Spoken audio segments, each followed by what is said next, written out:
자신을 신격화하는 망상이라는 제목으로 말씀 증거하도록 하겠습니다. 두 부분으로 나눌 수 있는데 1절부터 13절까지가 끝났다 하는 겁니다. 결산이 왔다. 그리고 14절부터 마지막까지는 왜 그런지를 설명하고 있습니다. 그러니까 우리가 피할 길도 알게 되겠죠. 결국은 시련을 통한 회복입니다. 왜 어려움 주시나 그걸 통해서 회복되는 것, 하나님의 목적은 회복, 우리를 자유케 하는 것, 그게 하나님의 목적이라는 것입니다. 뭐 여러 군데 뭐 끝났다 그런 거 나오는데 2절 정도만 보면 좋을 것 같아요. 2절 한번 읽어봅시다. 시작. 너 인자야 주 여호와께서 이스라엘 땅에 관하여 이같이 말씀하셨느니라. 끝났도다. 이 땅 사방의 일이 끝났도다. 우리 그냥 평신도들이 이해하기 쉽지 않은데 제가 한번 설명해 드릴게요. 이게 왜 회복을 관한 말씀인지. 인자야 할 때 살폈죠. 인자, 벤 아담. 그러니까 아담의 아들이다 그런 뜻입니다. 벤 아담. 근데 아담이 티끌이잖아요. 흙이잖아요. 흙의 아들이다. 티끌의 아들이다. 그러니까 약하다 그런 거예요. 우리 인간은. 그리고 하찮은 자다. 그래서 그럴 때 이렇게 인자 이렇게 부릅니다. Son of Man 이렇게 불러요. 근데 거기 보니까 이스라엘 땅이란 말이 나오죠. 이스라엘 땅. 보통 땅이란 말을 쓸 때 히브리어로 에레츠라는 단어를 쓰거든요. 근데 여기는 아담이라는 단어를 썼어요. 이게 아담의 변형이니까 이다마인데 써있기는 아담이에요. 그러니까 우리 이해하기 편하면 이스라엘 아담 이렇게 써 있어요. 이스라엘 이다마, 이스라엘 아담. 그러니까 말을 맞춘 거죠. 벤 아담, 그다음에 이스라엘 아담. 그럼 딱 이스라엘 백성들은 이게 말장난으로 들어오잖아요. 워드플레이로. 그러니까 무슨 얘기입니까? 창조 때에 하나님이 만들어주신 땅 그런 거예요. 그러니까 원형으로 회복시키기를 원한다. 그래서 이걸 읽을 때 인자야, 그러니까 벤 아담, 그다음에 이스라엘 땅, 이스라엘 아담. 그래서 네가 초창기 처음 하나님께서 만들었을 때 그 원형의 모습으로 회복되기를 원한다. 그런 뉘앙스가 숨겨져 있다는 것입니다. 그러니까 요약하면 우리에게 시련 주시는 이유가 뭐예요? 뭐 깨서 망하게 만들기보다는 돌아오게 만들기 위한 거, 정화시키기 위한 거. 그 뒷부분에 나오잖아요. 또 바벨론의 포로로 끌려가는 얘기들. 그때 쇠사슬로 끌려간다. 이유가 무엇입니까? 70년 동안의 시련을 통해서 회복돼서 돌아오잖아요. 하나님께서 그런 식으로 회복이 목적이라는 것입니다. 근데 이렇게 시련의 도구로 쓰시는 게 뭐냐? 그게 바벨론이라는 거죠. 좀 해석하기 힘든 것만 설명해 드릴게요. 10절 보면은 뒷부분에 몽둥이가 꽃이 피며 규만이 싹이 났도다.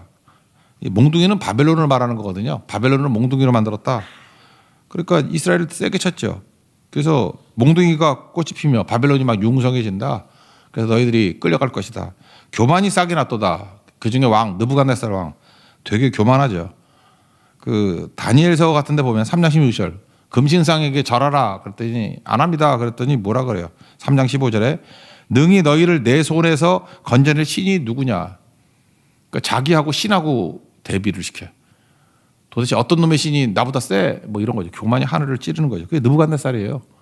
그러다가 4장에 넘어가니까 어떤 일이 벌어집니까? 하나님이 그를 치셔가지고 미친 거죠. 사람에게 쫓겨나서 소처럼 풀 뜯어먹고 하늘에 있어야 저쪽 머리털이 독수리 털 같고 손톱은 안 깎아가지고 새 발톱같이 된대.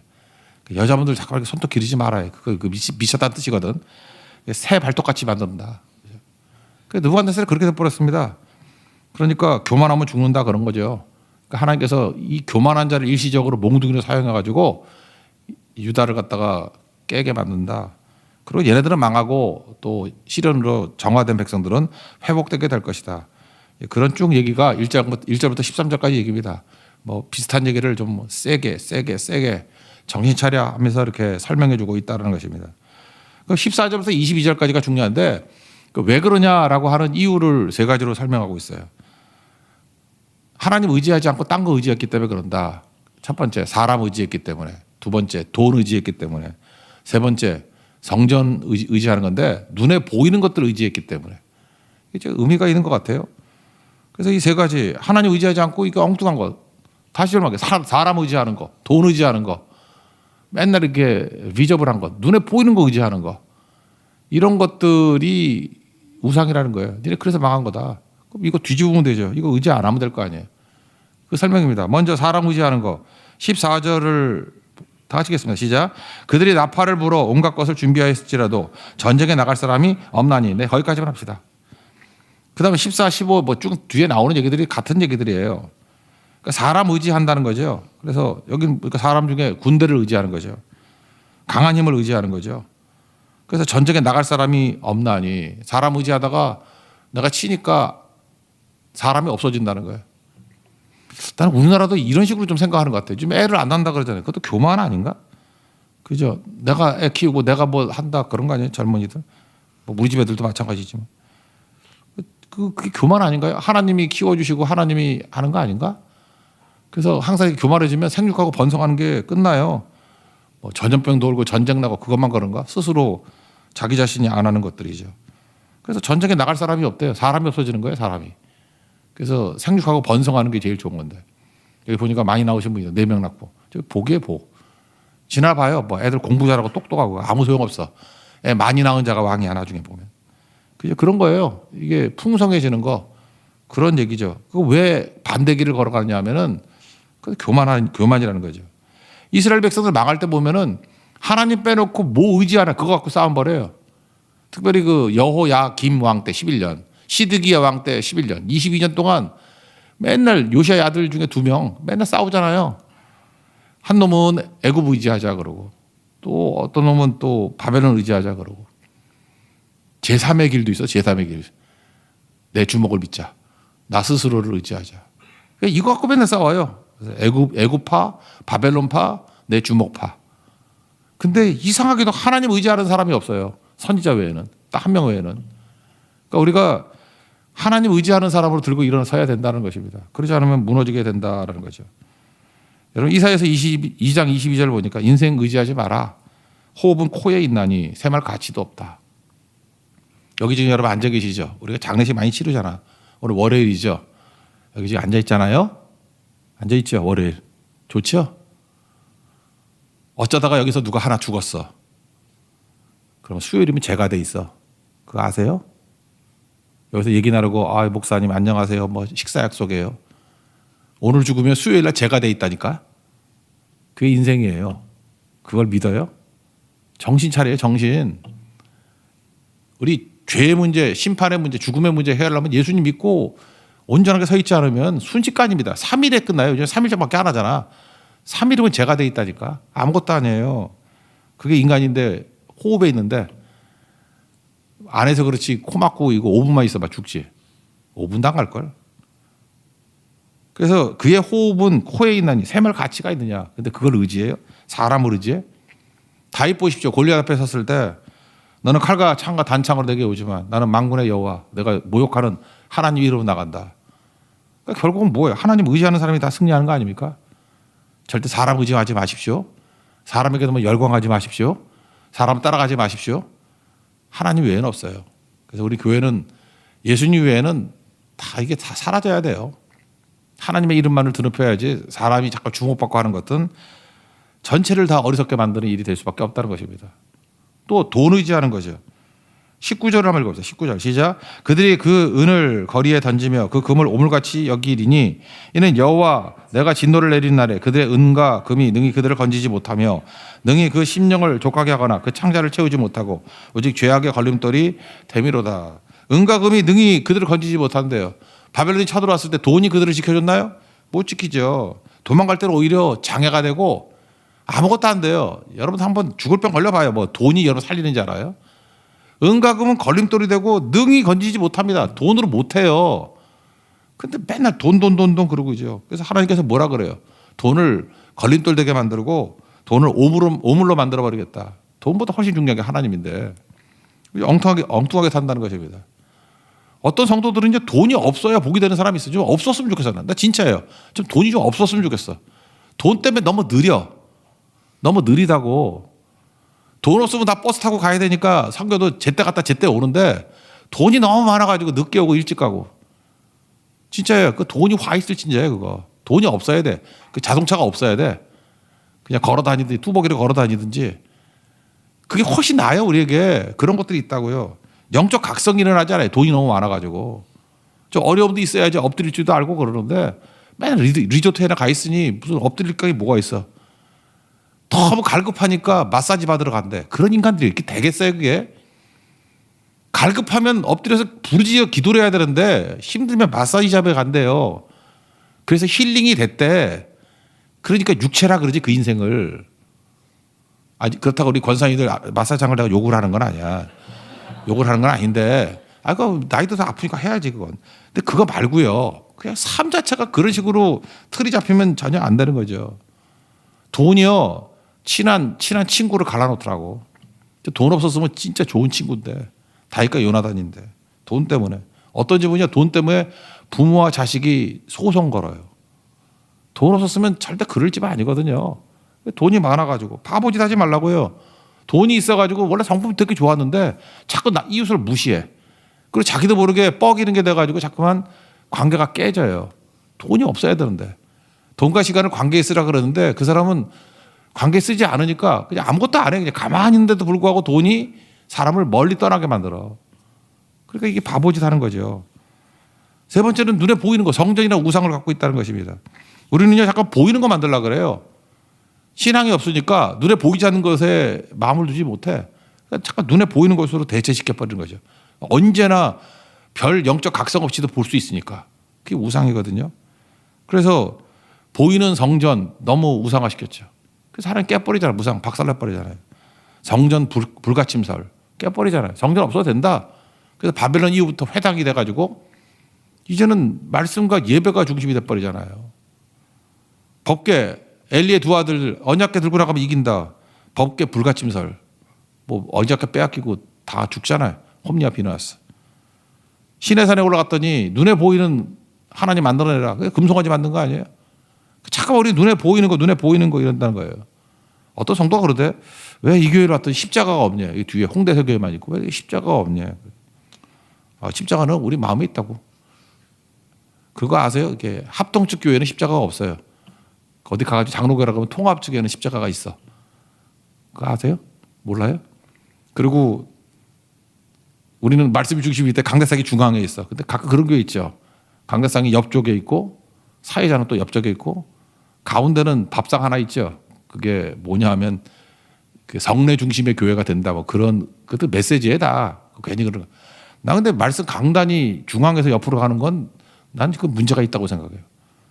중심이 말씀이지. 근데 거기는 성례가 중심이라는 거예요. 커뮤니언 이렇게 교제 나누고 떡을 떼고 하는 거. 그러니까 그것도 굉장히 그 이념적인 것 같지 않나? 내가 볼 때 성경은 말씀이 중심인데 어쨌든 그런 표현이 다 그거 괜히 있는 거 아니라고요. 십자가 내려놓는 이유가 뭐예요? 십자가는 그 상징적인 표현이 아니라 십자가에 달리신 예수님 바라보라는 거예요. 십자가를 바라보는 게 아니라 십자가가 뭐 중요합니까 그게? 십자가에 달리신 예수님이 중요한 거지. 그러니까 십자가는 예수님을 봐야지 형상만 보면 안 되죠. 제가 옛날 청년사역 할 때 그런 거 했었는데 십자가를 지라 그랬더니 십자가 목걸이 한 자매가 이거 휙 뒤로 돌리더라고. 십자가 목걸이 뒤로 돌리는 게 십자가를 지른 건가? 그거 아니죠. 장식물이 아니에요. 데코레이션이 아니고 자기를 부인하고 자기 십자가를 지는 거죠. 예수님의 십자가 대신 예수님 바라보고 내가 십자가 지는 인생을 사는 거. 그게 십자가 인생이지. 뭐 달아놓고 장식하고 뭐 그게 십자가인가? 그건 아니라는 것입니다. 그러니까 세 가지예요. 오늘 나오는 거. 성전에 가는 건 읽지는 않았는데 뒤에 나오거든 성전. 그죠? 성전 무너뜨린다는 거. 사람 의지하고 돈 의지하고 보이는 것 의지하는 거. 이게 너희들 망하게 만드는 거리다. 그래 메시지 다 나왔네요. 사람 의지하지 않고 하나님 의지하고 돈 의지하지 않고 하나님 의지하고 보이는 거 의지하지 않고 보이지 않는 하나님 의지하는 거. 딱 한 메시지예요. 그 마틴 루터가 그런 얘기를 했어요. 모든 우상 숭배는 제1계명하고 연결돼 있다. 우리 1계명 할 때 설명했죠? 1계명이 뭐예요? 나 외에는 다른 신을 두지 말라. 근데 그거 앞에라고 번역할 수 있다 그랬죠? 내 앞에 하나님만 두라. 그러니까 내 앞에 하나님을 두는 것을 부인하면 다 우상 숭배가 연결돼 있다는 거예요. 우리의 고통 문제, 인생 문제, 중독 문제, 죄 문제. 이거 따로따로 있는 거 아닙니다. 이거 다 우상하고 연결이 돼 있어요. 근데 쉽게 보면 우상을 왜 만들었다 그랬어요? 자기를 위하여 우상 만들지 말라 그러잖아요. 그래서 우상은 내 욕심에 대한 투영이에요. 우상이 제3자가 아니고 나의 나. 내가 우상이라고. 그래서 결국은 서양 문화가 뭐 개인주의 문화라며 나는 그 교과서에서 배워가지고 뭐 그런가 보다 그랬는데 그게 들어와가지고 요즘에 뭐라 그럽니까? 핵 개인화. 개인화도 그냥 극단적인 개인화예요. 핵 개인화. 나에 대한 관심이 극대화돼 버렸어요. 개인주의로 옛날에는 우주의 중심이 자기였어요. 이제 한글로 나가니 노골적이 돼버려. 자기를 신격화시켜요. 모바일이잖아요. 이렇게 휴대폰 들고 다니면서. 그래서 내가 하나님이 다 됐죠. 나는 신이다죠. 휴대폰 들고 다니면서 전지전능하죠. 물어봐. 그러면은 겸손함이 없어. 잠깐만 검색해. 다 한다고. 그 검색에 얄팍한 지식, 그것도 엉터리 같은 지식들 많은데 나는 신이다. 뭐 필요해? 그러면 잠깐만. 쿠팡. 그럼 곧 와요. 그죠? 신이야 신. 손바닥 안에 다 이루어져. 내 뜻하는 거. 생각하는 게 내 거고. 내일 우리 집에 뭐가 와 있을지어다. 그럼 와 있어. 누르면. 내가 신이다예요. 극단적인 거죠. 그래서 나를 거스리면 안 돼요. 그래서 여러분들 가끔마다 뭐 이렇게 공공장소에서 이상한 행동하는 분들 있잖아요. 그때 이해가 안 가죠. 저거 미쳤나? 그러는데 자기 중심이 계속되고 내가 신이다 신이다 이러다 보면 그렇게 된다고. 화가 나는 거야. 내가 신인데 이 하잘것없는 인간들이 나를 대항해. 신의 분노야. 그래서 막 공격하는 거예요. 미친 거죠. 1964년에 나온 책인데 The Three Christs of 입실란티. 입실란티가 어디냐면 미시간 주립병원이래요. 주에서 만든 병원. 입실란티가 병원 이름이에요. 한번 보여주세요. 책. The Three Christs of 입실란티. 됐습니다. 이런 책이 되게 유명한 책인데 여기에 정신병동에 그 정신병자들이 많잖아요. 근데 이때 되게 자기가 그리스도다, 내가 예수다 그러는 사람이 많았대. 그래서 이거 따로따로 치료하려니까 치료가 잘 안 되니까 얘네들 모아놓으면 얼마나 잘 될까. 그래서 나온 책이에요. 미친놈 세 놈을 모아놓고 내가 신이다 그러는 놈 세 놈 모아놓고 이제 거기 그 치료했던 정신과 의사의 책이야. 이게 되게 유명한 책이에요. 이게 그냥 가십으로 넘어갈 책이 아니고 이거 한번 쳐봐요. 지금도 팔려. 되게 중요한 책이에요. 중요한 책. 그 종교의 미친 애들 분석하려고 하면 이 책 봐야 돼. 과대망상증. 그 여러분 유명한 얘기 한두 번쯤 들어봤을 거예요. 세 놈이 모아놨더니 한 사람이 두 사람이 싸우더래. 내가 그리스도다. 그랬더니 아니야 내가 그리스도야. 둘이 서로 그리스도가 싸우더래요. 그래서 상대방이 물었대. 네가 진짜 그리스도라는 증거가 뭐야? 그랬더니 하나님이 내가 그리스도라 그랬어. 성경 말씀 인용한 거죠. 그때 가만히 있던 세 번째 놈이 내가 언제 그런 말 했어? 그러더래. 그 유명한 얘기 아니에요? 그거 다 미친놈들이죠. 그죠? 하여튼 그런 얘기들 쭉 모아놓은 거예요. 그래서 이게 광적으로 되면 어떻게 되느냐. 과대망상증에 빠지면 어떻게 되느냐 하는 것들을 보여주는 정신과 의사가 모아놓은 책이에요. 이게 고전이야, 고전. 이거 꼭 읽어보라고. 이거 보면서 다시 한번 느낀 게 뭐냐면 정말 많은 사람들은 자기 스스로를 하나님이라고 하는 것들이 우리 속에 다 숨겨져 있다는 것입니다. 선악과 보세요. 하나님 먹지 말라 그랬는데 그 마귀 얘기에 속아 넘어간 이유가 뭐예요? 눈이 밝아진다. 이거 먹으면 하나님같이 된다. 거기에 쏙 넘어간 거예요. 우리가 하나님같이 된다 그러면요. 다 빠져요. 그거라고. 그러니까 과대망상이죠. 과대망상. 자신을 신격화하는 과대망상. 골로새서 3장 5절 보면 탐심은 우상숭배니라. 내 욕심이 주인이 되면요. 이게 하나님이 되면 탐심이 우상숭배예요. 그러니까 내 욕심 채우려고 뭐든지 다 할 수 있다는 것입니다.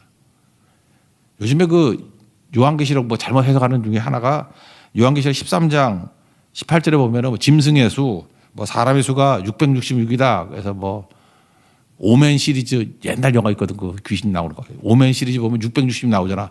뭐 머리를 밀었더니 660이 나오고 막. 그 모르나요 그런 거?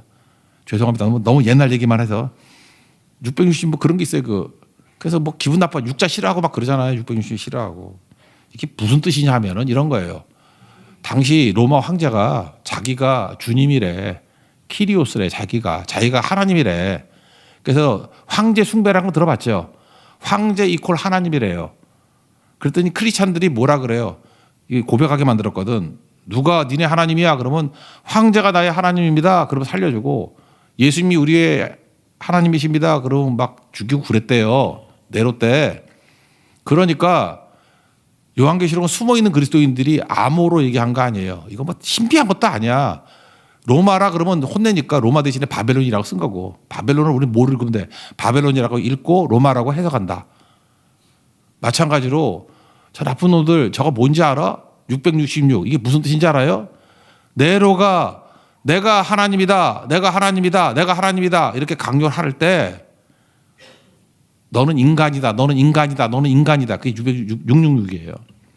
6은 인간의 숫자거든. 저 짐승의 수가 뭔지 알아? 666이야.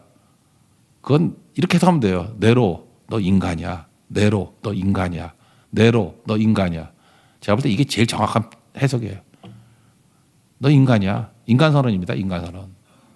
우리도 마찬가지예요. 여러분도 문 앞에다 660 써놓고 나는 인간이다. 나는 인간이다. 나는 인간이다.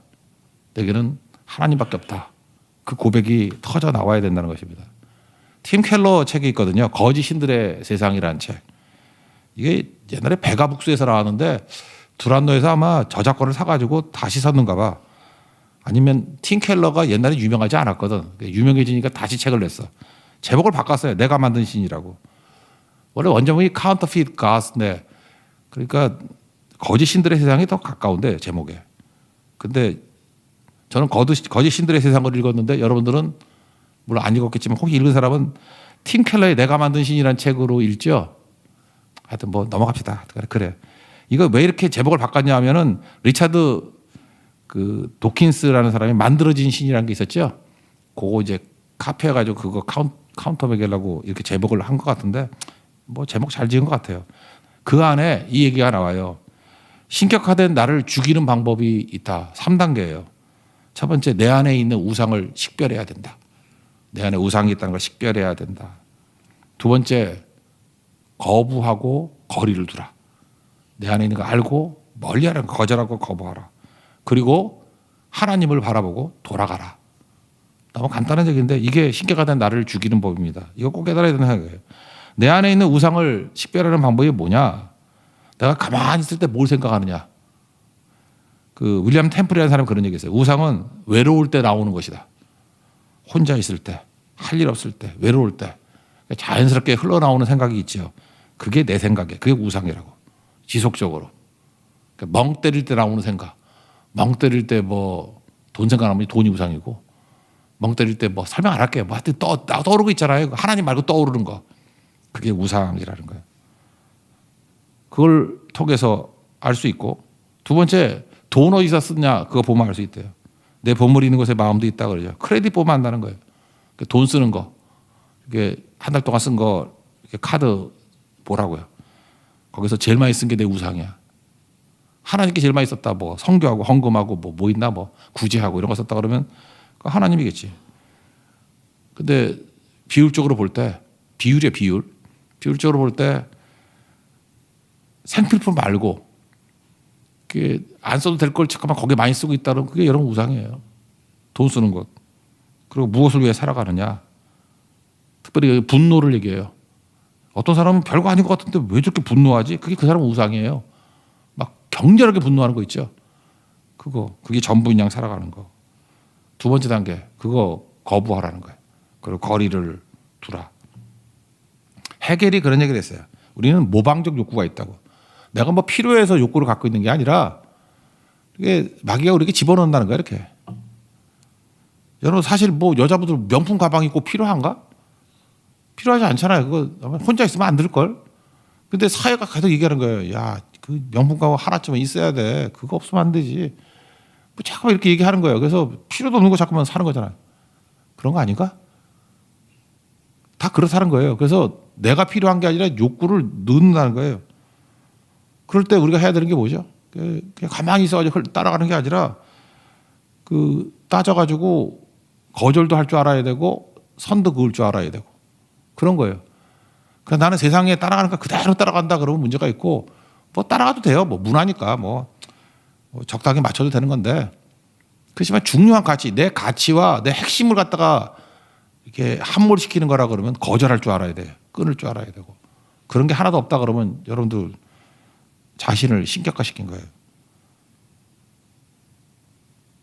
아브라함이 갈대아 우르를 떠났다는 것은 지리적으로 떠났다는 것만 의미하는 게 아니라 갈대아 우르, 바벨론의 가치를 떠났다. 그들의 문화를 떠났다. 거절했다. 그런 뜻도 있어요. 출애굽도 그렇죠. 애굽의 가치를 거절했다. 거리를 둔다. 그런 뜻이 있다고. 그리고 세 번째 돌아오는 거죠. 하나님께 돌아가는 거. 식별하고 거절하고 돌아가라. 여기에 그런 예를 들었어요. 팀 켈러가. 100세 아들 이삭을 낳았죠. 근데 이게 하나님 보니까 내 앞에 하나님만 두라. 내 앞에 이삭이 있는 것 같아. 그래서 바치라 그랬죠. 그래서 뭐 과정은 다 생략. 바쳤습니다. 그랬더니 창세기 22장 12절에 하나님이 이렇게 말씀하십니다. 내가 이제야 내가 하나님을 경외하는 줄 아노라. 틴켈은 이렇게 해석을 하네. 하나님의 목표는 아들 이삭이 아니라는 거예요. 하나님 뭐 아들 이삭 바치기 원했겠어요? 경외하는 게 뭔지를 확인하는 거였다. 스스로에게 확인하라고. 그러니까 일계명이죠. 내 앞에 하나님만 두라. 그게 경외거든요. 내 앞에 이삭이 있는 것 같아. 이제 알았다. 내 앞에 이삭이 아니라 하나님이 있구나. 이걸 확인했다. 이게 돌아가는 거예요. 이게 하나님께 돌아가는 거라고. 누가복음 14장 26절 같은 데 보면 이거 해석 때문에 많이 질문들 하시대. 내게 오는 자는 자기 부모, 처자, 형제, 자매를 미워하지 않으면 못 온다. 그럼 예수 믿으면 부모님 미워해야 되는 거예요? 남편도 미워해야 되는 거예요? 아내도 미워해야 되는 거예요? 이렇게 해석이 안 된다 그러는 사람이 있더라고요. 아니 성경에서 부모 공경하면서 하나님 공경을 배우라 그랬던 하나님께서 부모를 미워한다는 게 뭐 버리란 그런 뜻이겠어요? 여기서 미워한다는 건 뭐냐? 일계명의 언어로 표현한다 그러면 하나님이 되지 못하게 한다 그런 뜻이에요. 하나님이 되지 못하게 한다.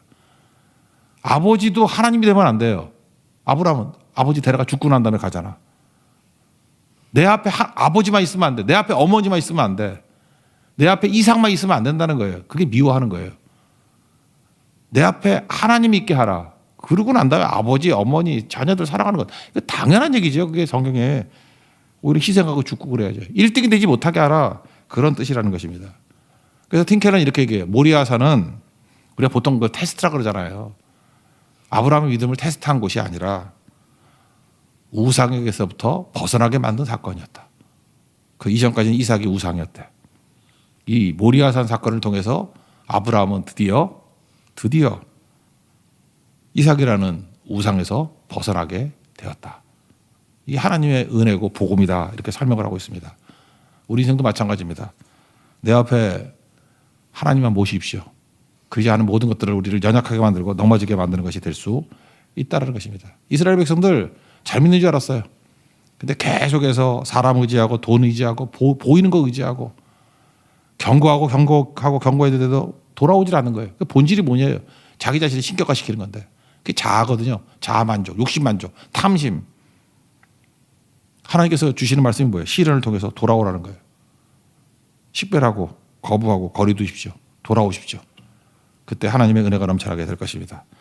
자기 깨지는 것보다 더 큰 능력은 없습니다. 자리에서 일어나겠습니다. 내 삶을 깨트립니다. 찬양하겠습니다.